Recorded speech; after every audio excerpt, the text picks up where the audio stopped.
Burp Suite, the basics inside Complete Beginner Path. We have task number 5, the dashboard. You may use the pre-installed Burp Suite Community Edition in our attack box. To launch the attack box, click on right. So this is the tips on how to attack, to launch the attack box. Once you launch Burp Suite and accept the terms and conditions, you will be prompted to select the project type. The Burp Suite Community are okay. So I kicked off my Burp Suite session, and the terms and conditions, I accepted those already. I think I showed that in the previous video. You will be prompted to select the project type. Let me show you that. After you install Burp Suite, we installed it together in the previous video, so you can watch that. You can see that you are prompted with the project type. In Burp Suite Community, the options are limited, and you can simply click next to proceed. The next window allows you to choose the configuration for Burp Suite. It is generally recommended to keep the default settings, which are suitable for most situations. Click Start Burp to open the main Burp Suite interface, right? Okay, so basically for the project, we have to click next, and here you can choose the default settings, right? Some configurations. You can load configurations that you previously have, whatever, but we'll start Burp Suite. Upon opening Burp Suite the first time, you might encounter a screen with training options. It is highly recommended to go through these training materials when you have time. If you don't see the training screen or in subsequent sessions, you will be presented with the Burp dashboard, which may seem overwhelming at first, however it will soon become familiar. The Burp Suite dashboard is divided into 4 quadrants as labeled in counterclockwise order starting from the top left. As you can see here, numbered 1, 2, 3, and 4. It's quite strange. This is 1, this is 2, this is... It could go like either counterclockwise or clockwise. Would be much easier. Anyway, you can see these 4 sections. If we check our Burp Community Edition, we can see that it looks a bit different, right? But it's also, let's say, subdivided into 5 categories. Tasks, live passive crawler, which you will see over here. Items added to sitemap over here. Task configuration, task logs, right?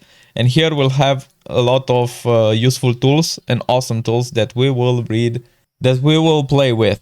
First section, the tasks menu allows you to define background tasks that Burp Suite will perform while you use the application. Burp Suite Community, the default live passive crawl task, which automatically logs the pages visited, is sufficient for our purpose in this module. Burp Suite Professional offers additional features like on-demand scans. Yes, we have task over here. Here, by activating capturing, we will capture traffic from websites. If we visit, for instance, a web page, we have to activate a proxy.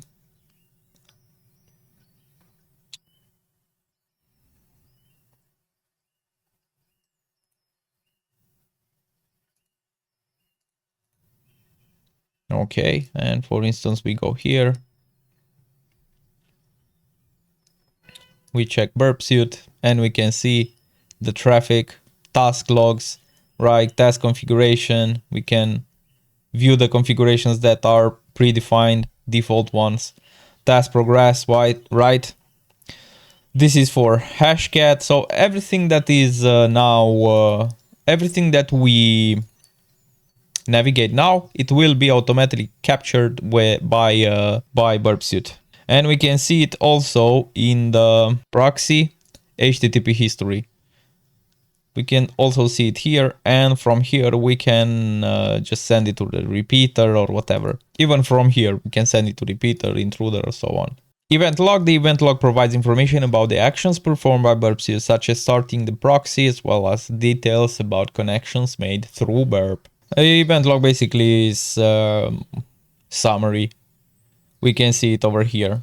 Issue activity. This section is specific to Burp Suite Professional. It displays the vulnerabilities identified by the automated scanner, ranked by severity and filter based on the certainty of the vulnerability. This is the dashboard that you will see in the Professional edition of Burp Suite, and you will see in real time the vulnerabilities that will be updated if your application has any. The 4th section of the Burp Suite dashboard, the advisory section, provides more detailed information about the identify vulnerabilities, including references and suggestion remediation. This information can be exported into a report. In Burp Suite community, this section may not show any vulnerabilities. Advisory section, it will display. If you click, for instance, here you have vulnerabilities on insecurebank.com.